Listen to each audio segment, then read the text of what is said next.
What's going on, everybody? This is Hutch bringing you ways to improve in Modern Warfare 2 on this edition of 10 for the win.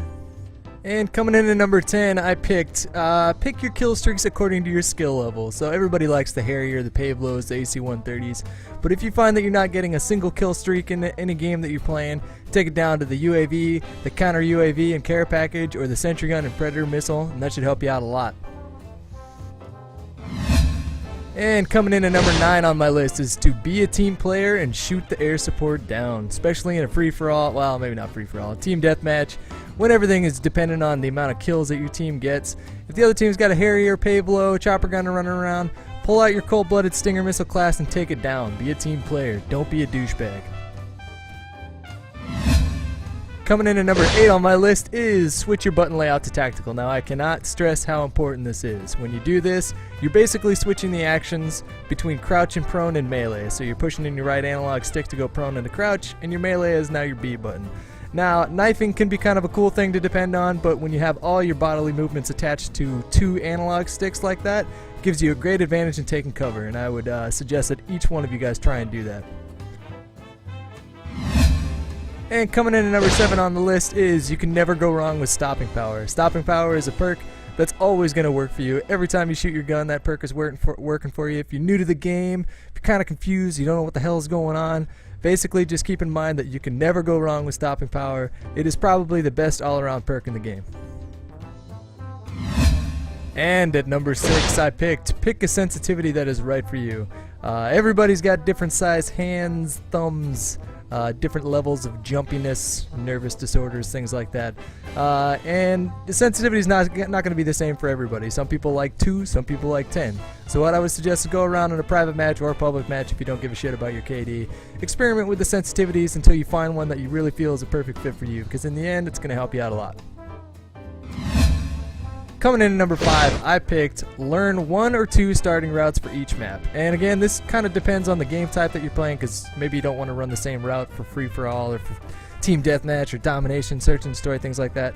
But basically for each map, you want to pick 1 or 2, maybe even 3 different routes that you feel comfortable with depending on which side you spawn on.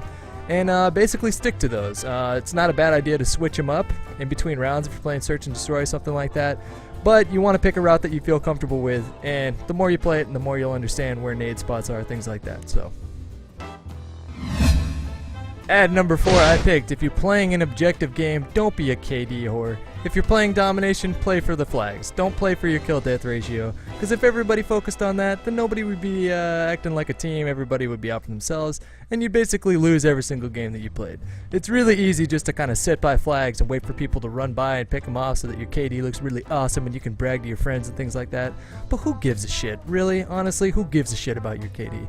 Play the game and play to win. Don't be a douchebag. Think about the other people that you're playing with. So my number 3 pick might piss some people off, but that's okay. I'm okay with that. I picked, if you can, buy a decent headset. I was using Turtle Beach X3s for a while there. Those got kind of worn out, and I just purchased some Triton AX720s, and those are working beautifully.